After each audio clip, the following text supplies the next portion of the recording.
How's it going, everybody? My name is Benjamin Anderson, and in today's video, I'm going to be teaching you how to force a sync after saving specific forms.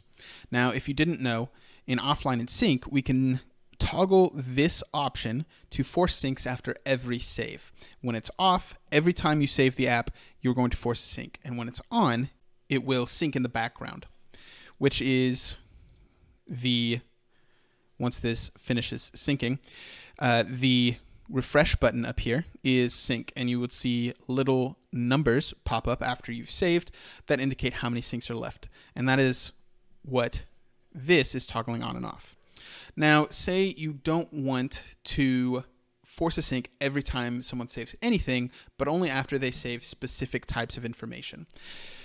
For instance, say I only want to force a sync after I save my work orders because these are vitally important to my company and I need the information to disperse as quickly as possible.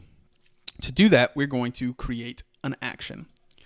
So first, we create the action based on the table for the information we're wanting to sync. So specifically for this work order, and we're going to name it forced sync. Once we have this, we're going to switch to go to another view within the app, and we're going to use this formula. Now, I will include this formula in the description below, this expression in the description below, so that you can just copy it and use it within your own app. Let me break down a few pieces of what's going on here, but if you're confused, I definitely encourage you to watch our video on LINKTOVIEW, which explains what this is doing a little bit more.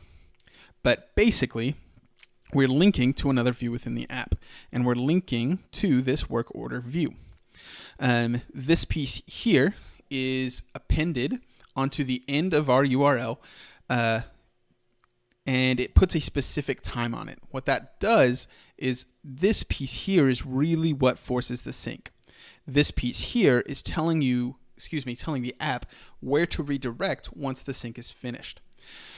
If you wanted to redirect to the same page, you could change this to use the context expression, but I'm not going to be going over that more in this video.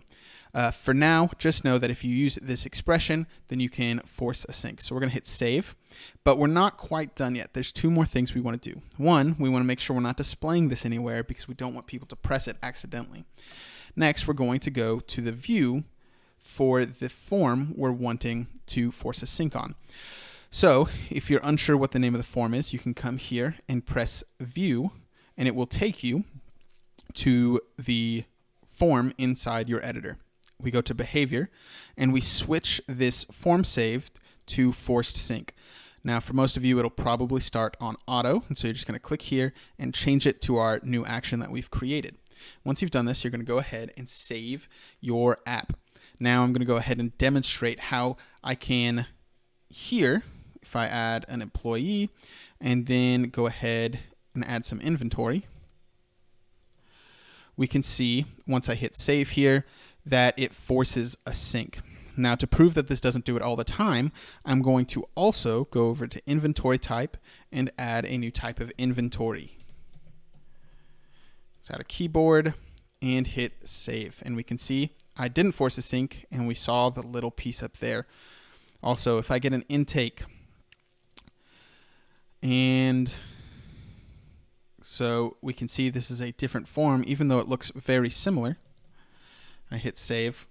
Again, we do not see a forced sync. We see up here, numbers show up that tells us that a sync is happening in the background. And there you go. That's how you can force a sync on certain forms and not others. If you have any questions, please feel free to throw them in the comments below. We look forward to hearing from you, and we love hearing what you are wanting to see from us. So if you have any suggestions or thoughts, please let us know. Thank you so much. I hope you have a great day.